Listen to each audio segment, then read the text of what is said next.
there's a lot of doom and gloom around West Ham at the moment, and I don't think it's unfounded. I should probably say that from the start. I read the comments every day on the videos, and there seems to be, maybe this is an oversimplification, but there seems to be three sets of people, if you like. People that are a bit worried about things at West Ham at the moment, people who are very, very angry about things at West Ham at the moment. And there'll always be comments every day which will say, well, hold on a second, sort of have faith. We just won our first trophy in years. 3 seasons back-to-back with David Moyes. He deserves a little bit more faith. And I think they're all true. I think they're all valid. And I think it can be very binary sometimes where you can just choose one or the other. I think it's perfectly plausible, and this would be me, to have enjoyed the Conference League. When in fact, enjoyed doesn't do it justice. Enjoyed doesn't do it justice. We're absolutely jubilant at winning our first trophy. I still think about it now. I'm absolutely thrilled about it. When I speak with other football fans, I still mention that. I think it's easy from the outside looking in to think West Ham are a complete mess. But when other fans come up to me and talk to me about West Ham, they talk about the trophy win. Okay, bit about Declan Rice, if I'm being honest. But the trophy win is there. They don't come up to me and say, oh, West Ham, your club's in a mess. What you doing? That's... So I think you can rejoice at winning that trophy and also be concerned about what's going on now. And I wasn't even going to do this today. I was actually going to do a video about Everton being interested in Antonio, but you know what? There's plenty of time for transfer updates. But it was really, I was looking for somewhere to hang this, and I just got sent this by, hopefully you can see it, by my mate Canning Sound Len. He did a massive painting. From that wonderful night. This is a print. It's a canvas print of the painting. You can get it on canningtownlen.com.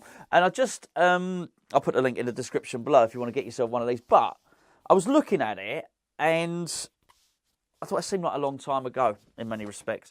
But it wasn't. It wasn't very long ago at all. So it had me wondering, can we look forward to the next season? I think that's really what I'm saying. Now, I think before we get there, we've got to have a little look at why are people troubled at the moment. One of them we can't overly talk about because it involves something for legal reasons we can't talk about. There's a level of concern about something going on at the club at the moment. I think you've also got a situation where we brought in a director of football. Even people closely linked with the club. Jacob Steinberg, again today, for instance, has tweeted that he thinks it's an absolute mess. He has concluded, I'm paraphrasing him here, but he's concluded that actually David Moyes has got his way. Steiten's targets are just not being looked at all.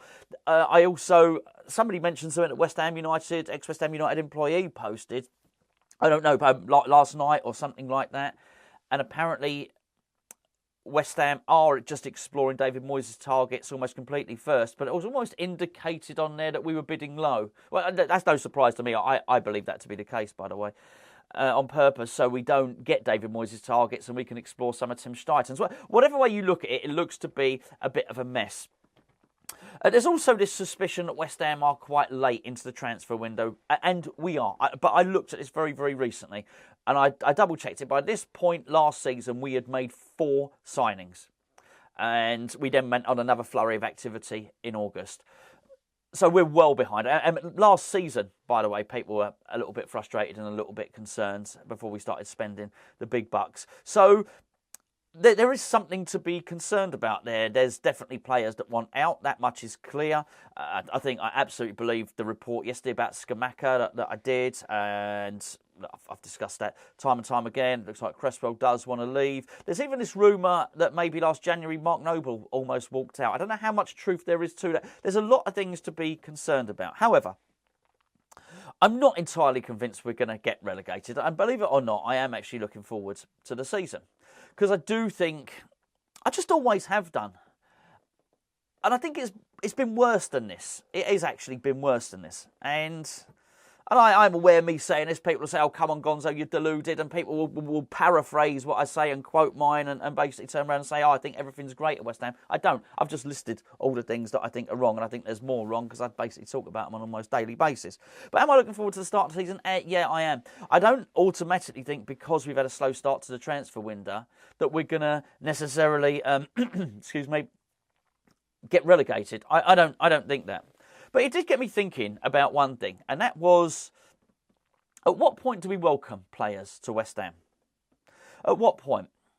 Because I think a second bid has gone in for James Ward-Prowse and we're not going to raise our bid any higher. I think it'd be fair to say maybe 2/3 of people in the comments don't want James Ward-Prowse. I've probably got that, roughly there, so roughly about right. But at what point do we welcome him? Because I remember this from Craig Dawson. And the reason I remember the Craig Dawson one very well is because we were doing a live show. I was doing a live show with Gio at the time. At the very point it was confirmed that we were signing Craig Dawson. I didn't want him, and I must be honest. I thought he was a bit of a journeyman, but I definitely remember the chat. And people were angry about it. People were angry about signing Craig Dawson. But the moment we signed him, I very much remember there, and I said on the video, do you know what? It's done now. He's a West Ham player. We've got to get behind him. We've got to support him. And that's the truth of the matter. And I think it would be the same with James Ward-Prowse. Whether you want him, whether you don't want him, the moment he starts holding up that shirt, you sort of got to get behind him. Or traditionally, that's what's happened. I just see this thing on the internet now. We let players know we don't want them. And that's very different to what happened. I started to think back, like historical players. Can you imagine if the internet was around when we signed Christian Daly? Can you imagine?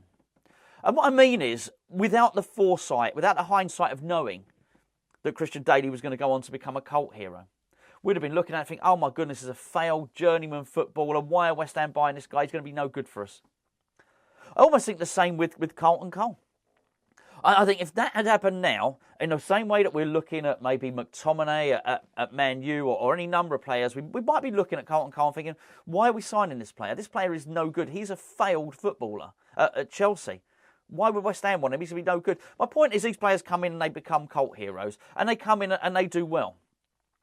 What I don't remember is, and you could say the same with James Collins, Ginger Pele. I'm talking about the first, not particularly the second time, because he'd already, I think people were quite pleased that he was coming back a second time.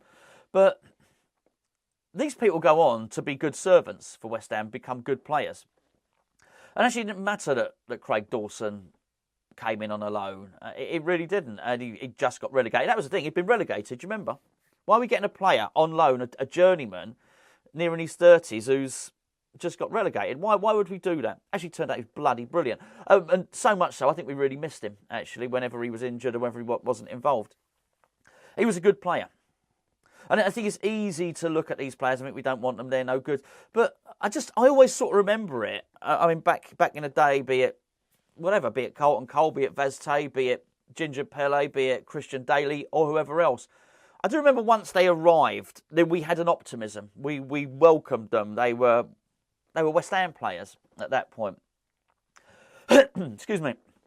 So whilst I might not be completely thrilled about some of the signings we've been looking at, I don't think it's all quite as doom and gloom as it might be expected. I don't think it's going to take much. I think the striker is a much of a problem as anything else. So I don't look at it and think, okay, whatever happens is going to be good. I don't think we can go through a season with a midfield partnership of Thomas Souček and Flynn Downs, for instance. I think that needs to be sorted. Although I think Flynn Downs, I'm really pleased Flynn Downs is staying. I'm hoping he can really push on this season. But my worry about Thomas Souček is not the Thomas Souček at his best. It's what Thomas Souček has become. And there were just games last season. We've got him. There was one game last season where, I know I've said it numerous times, where Thomas Souček made 8 passes and then he still played in the next game. 8 passes from central midfield. And it wasn't like he was loads, but you're meant to be making sort of 30, 40 passes in there. That's really what you're meant to be doing. And there was this little patch where 8 passes, 9 passes, and then 2 consecutive games of 11 passes. That wasn't enough to get him out of the team. So you think, what's too few? We know that 8 keeps you in the team. We know that 8, that much we know. We have evidence for that. 8 passes keeps you in the team. What about 5? Can you get away with only passing the ball 5 times in the team and keep your place? There's things like that which make me concerned. I don't think that's going to be good. So that needs sorting. I also, I look at the situation, the reason Scamacca's leaving, and I think David Moyes is not a great manager to play for if you're unless you're a multi-dimensional striker who can do lots and lots of different things and you've got a bit of pace about you. And for the same reason that Scamacca's going to leave, even though they're very different players, I don't think Danny Ings can thrive within the system. So that worries me. So do I think we can thrive? Can West Ham thrive with Danny Ings up front? I think probably not. Something else will need to be done. But I think we will. And I think, I'm not saying we'll thrive. I don't think that. I think this is probably our last little adventure in Europe. But I think I've gone through so many seasons of approaching a season where you think you're going to get relegated, or a season where you have just been relegated, that actually I think there is still room and there is still scope for looking forward to this season. And I am I optimistic? No, not so much. Do I look at people like Brighton with envy and the way they play football and the way they're so forward thinking? They're not muddled. Even if you are the biggest West Ham optimist in the world, you must concede, surely, that our strategy is muddled. Our transfer strategy is. And I look at people who have conviction and clubs that have real direction in their thought process. And there's a bit of envy there. There's no doubt about it. I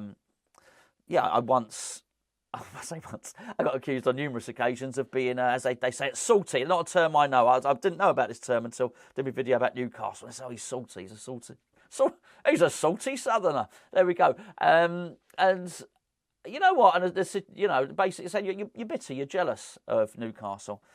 And to some extent, I am. I'm not the not actually the ownership. All right, I wouldn't want that, but I wouldn't mind the money, if you know what I mean. I certainly look at Eddie Howe and how progressive he is and how fast the team are. The team are really, really fast. I mean, it's got to be. I think Harvey Barnes might have said it's an attacker's dream to play in this team. And I think you could be the biggest David Moyes fan in the world, but even you wouldn't have the nerve to utter those words out of your mouth. It's an attacker's dream to play in a David Moyes team. I don't think you could. But does that mean there's no hope? No, I don't think there is. And I found myself, it was an interesting one. I found myself getting a little bit disappointed that we hadn't actually got that Polina. Now, here's the contradiction. I didn't want Polina. I didn't want us to invest the money. But I think if we had and we have got him, we wouldn't be so concerned about the start of the season, because I think he would have been in there. He was an established central defensive midfielder. I think he would have shored things up straight away, and we would have been better. And maybe that's what David Moyes is looking at. He's looking. There's this whole thing about Premier League experience. Maybe that's what he wants to do. I think if he gets it, by the way, if David Moyes. And I think this is my point. And I've got, and I hate doing the disclaimers. It's one of the most frustrating things about doing this. Is you do like to think, hold on, there's enough nuance. You've said enough things where people won't just sum up what you're thinking in one thing. Because it's not black and white with me. It's far from it. But I do think if David Moyes can get it, 3 or 4 of these players, if he can get his centre back with Premier League experience, if he can get a couple of midfielders, and he can get a forward as well. I think if he can do that, then I think we'll be all right. I really do. Not only do I think we'll be all right, I think we'll play a brand of football that we don't all think is absolutely brilliant, but I think it will be relatively effective at points, and I'm not sure. And I don't know. This is just a guess, as I say, and I'm aware that I'm going against the grain here. And there's a lot of people who think we're going to lose. I'm ready to read it. We're going to lose 4 out of our first 6 games. And hey, look, we might. Do you know what I mean? I don't know. I do think if that happens, I think David Moyes is gone. I think. I don't know. I really don't know what that situation is with David Moyes. It's so hard to read how much power is yielding at the club at the moment, and how much of it is an inactivity from the owner to deal with a situation. I don't know. We don't know how frustrated Tim Steidten is. We really don't. But I do think if he were to get those players, if he were to get Maguire, McTominay and James Ward-Prowse, for example, and whatever, Antonio didn't go or something, they brought in another forward, I think we'd be all right. I think we'd actually be quite a pain in the arse team to play against, actually. And I think we'll find that you'd enjoy the games a little bit more than we would think, quite possibly. And I can only speak for myself on that. Would it be playing a brand of football that I'd necessarily want? No, not really. But I've been here before. I've been here with David Moyes' team before. And, when we're grinding things out and actually we can be dangerous on the counter-attack and dangerous on set pieces. I think if we do that, we'd stand half a chance. This James Ward-Prowse thing, I think it's a negotiating tactic. I'm saying we're not going to bid anymore. We're putting the onus on James Ward-Prowse to turn around to Southampton and say, hold on, I want this, I want out. I've been a good captain to you. I've been a good servant to the club. I think we'll get him. I do. I think we'll get him. Be interesting to see. Is it all doom and gloom? No, it's not. And I find it quite a hard space to operate in all the time. I think, you know, and that's why it's important. I mentioned it on the video with Gio yesterday. It's important to have a summer break, isn't it, to sort of get away from football. Otherwise, it can sort of eat away at you. You're constantly refreshing your phone and looking for good news on West Ham, and what happens is bad news keeps on filtering through. Anyway, I've waffled for far too long. That's what I think. Anyway, Am I optimistic? No, not really. Am I massively doom and gloom? I'm not so sure. The transfer window's got a long while to play out yet. And I think if we can scrape a couple of results in our first 2 or 3 games, get some more players, I think probably this season will be all right. Do I think we'll qualify for Europe again? Probably not.